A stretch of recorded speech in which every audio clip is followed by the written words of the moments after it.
Merci. Gilbert Collard.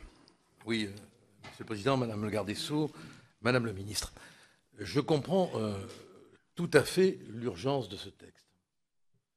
Et je le comprends d'autant mieux que j'ai été amené à fréquenter des victimes qui ont été désespérées quand elles ont appris la décision du Conseil constitutionnel. Je pense donc que l'urgence est là et qu'il faut la respecter. Je voudrais faire deux observations. La première, elle touche au statut de la victime du harcèlement sexuel. Souvent, des victimes ne déposent pas plainte. Pourquoi? Parce qu'il y a dans le harcèlement sexuel trois souffrances. La première, elle est liée au harcèlement sexuel. C'est une soumission lente qu'il faut à la femme la force de supporter jusqu'au jour où elle ne tient plus. La deuxième souffrance, c'est l'instruction du procès avec sa dimension médiatique, son exposition.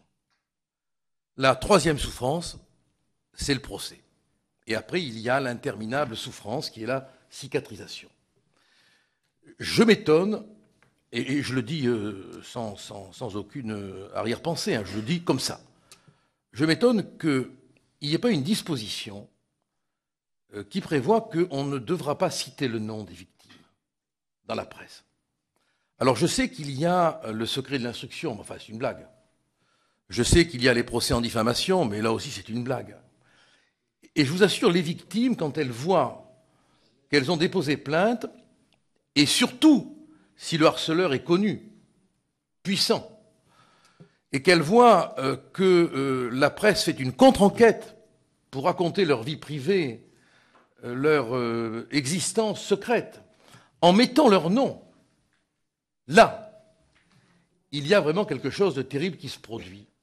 Alors pourquoi ne déciderait-on pas, sans porter atteinte à la liberté de la presse, que tout simplement le nom des victimes ne devra pas être prononcé, écrit? Je crois que ça soulagerait beaucoup de femmes, et je pense à certaines qui ont dû lire dans la presse toute leur vie sexuelle étalée avec leur nom, et les enfants à l'école qui le savaient, qui l'apprenaient. Deuxième observation, elle est d'ordre purement technique. Et encore une fois, je comprends tout à fait l'urgence qu'il y a à prendre ce texte. Mais j'imagine ce que le terme de connotation va donner dans les prétoires. J'imagine. Alors peut-être que des magistrats très compétents ont approuvé cette expression, mais la connotation, c'est la valeur que prend quelque chose en plus de sa signification. Vous vous rendez compte? C'est-à-dire qu'on va avoir constamment des débats autour de la connotation. Pourquoi ne pas avoir parlé de visée? Là, on était dans un terme stable qui ne permettait pas la discussion autour d'éléments subjectifs, quasiment insaisissables. Et j'ai peur que cette notion de connotation sexuelle dans les procès soit une espèce d'échappatoire pour les prévenus. Donc je demande que l'on essaye de faire une réflexion. J'ai peut-être tort en disant cela, mais j'imagine trop ce que sera le débat, quoi. Je vois très bien connotation sexuelle, mais comment ça, vous imaginez que le fait d'avoir apporté des fleurs a une connotation? En revanche, si les fleurs ont pour but un rendez-vous, accompagné de toutes sortes de gestes clairs, là on a une visée sexuelle. Alors je me permets de bien vouloir attirer votre attention là-dessus, voilà.